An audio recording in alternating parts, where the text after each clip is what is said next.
وطر کے دیگر احکام، ایک رات میں ایک ہی وطر، ایک رات میں ایک وطر۔ قیس بن طلق سے مروی ہے، کہتے ہیں کہ طلق بن علی رضی اللہ عنہ رمضان میں ایک دن ہمارے پاس تشریف لائے اور ہمارے ہی ہاں شام کی اور افطار کیا، پھر ہمیں اس رات نماز پڑھائی اور ہمیں وطر بھی پڑھائے، پھر اپنی مسجد کی طرف چلے گئے اور وہاں اپنے ساتھیوں کو نماز پڑھائی، اور جب وطر باقی رہے تو ایک شخص کو آگے کر دیا اور کہا اپنے ساتھیوں کو وطر پڑھاؤ، بے شک میں نے رسول اللہ صلی اللہ علیہ وسلم سے سنا ہے آپ فرماتے تھے ایک رات میں 2 وطر نہیں، ٹھیک ہے، ایک رات میں 2 دفعہ وطر نہیں، کیونکہ بعض اوقات لوگ سوال کرتے ہیں کہ اگر ہم وطر پڑھ کے سو گئے، اٹھے اور کچھ نفل پڑھنا چاہے تو کیا پڑھ سکتے ہیں؟ بالکل پڑھ سکتے ہیں۔ پھر اگلا سوال یہ پوچھتے ہیں کہ اس کے بعد پھر دوبارہ وطر پڑھیں گے؟ نہیں، دوبارہ وطر نہیں پڑھیں گے، ٹھیک ہے۔ جب رات کے پہلے حصے میں وطر پڑھ لیا جائے تو آخری حصے میں قیام کا طریقہ،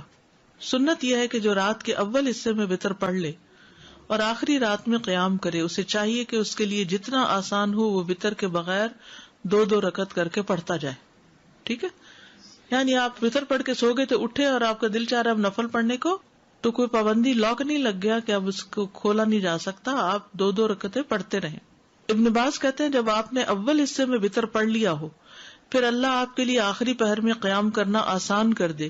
تو اللہ آپ کو جتنی توفیق دے آپ 2 کر کے رکعت پڑھتے جائیں، لیکن وطر نہ پڑھیں۔ اگر کسی وجہ سے وطر رہ جائے تو اس کو ادا کرنے کا طریقہ، قضا کیسے ہوتی ہے وطر کی؟ اگر تو آپ کی اذان ہو رہی ہے اور اگر فجر نہیں شروع ہوئی تو آپ کیا کریں گے؟ وطر پڑھ لیں گے۔ لیکن اب کیا ہوا، وطر بھی گئے اور سنت بھی گئی اور آپ نے فرض پڑھ لیے کہ وقت تھوڑا تھا، تو اب آپ کیا کریں گے کہ بعد میں جب سورج نکلے گا تو سنت پڑھ لیجیے فجر کی اور اس کے ساتھ 2 رکعتیں پڑھ لیجیے، کیونکہ دن کی رکعت جو ہے وہ،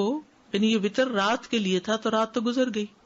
تو ایک طریقہ یہ ہے کہ طاق کے ساتھ ایک اور ملا لیجیے۔ یہاں دیکھیے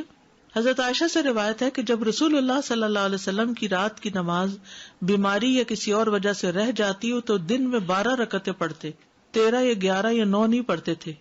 سمجھ گئے؟ ابن عثیمین کہتے ہیں اگر وطر نہ پڑھا ہو اور فجر طلوع ہو جائے تو پھر وطر نہیں پڑھنا چاہیے، یعنی سنتیں وغیرہ، لیکن اگر آپ 3 رکعت وطر پڑھتے ہیں تو دن میں 4 رکعت کر کے پڑھ لیں، 5 پڑھتے ہیں تو 6 پڑھ لیں، یعنی جو آپ کی عادت ہے اس کے مطابق دن میں اس کو ایون نمبر کر لیں، کیونکہ نبی صلی اللہ علیہ وسلم کی جب رات کی نماز چھوٹ جاتی تو دن میں 12 رکعت ادا کرتے، یعنی 11 نہیں پڑھتے تھے،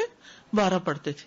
ایک ہی وطر پڑھنا۔ ہشام بن عروہ اپنے والد سے روایت کرتے ہیں کہ عبداللہ بن مسعود کہتے ہیں میں پرواہ نہیں کرتا اگر صبح کی نماز کھڑی ہو جائے اور میں وطر پڑھ رہا ہوں تو اسے ایک پڑھ کے وطر پھر فجر پڑھوں گا، نیتی دونوں طریقے مل رہے ہیں، ٹھیک ہے۔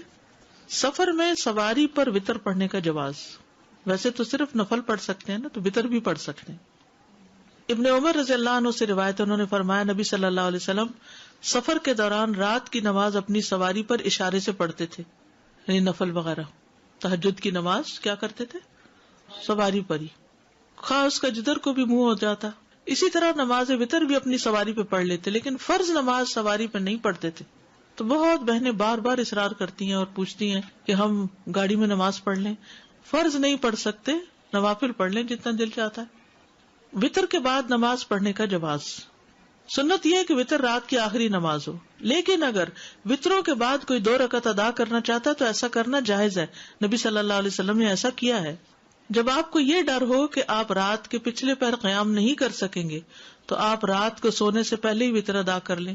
اور جب آپ کے لیے رات کے آخری حصے میں قیام کرنا مقدر کر دیا گیا ہو تو جو آسان اتنی نماز پڑھ لیں اور اسی وطر پر اکتفا کریں جو آپ نے رات کے اول حصے میں پڑھا۔ وطر کے بعد 2 رکعت پڑھنے کی وجہ، صوبان کہتے ہیں کہ ہم رسول اللہ صلی اللہ علیہ وسلم کے ساتھ سفر میں تھے، آپ نے فرمایا بے شک یہ سفر باعث مشقت ہے، بس جب تم میں سے کوئی وطر پڑھے تو اس کے بعد 2 رکعت پڑھے،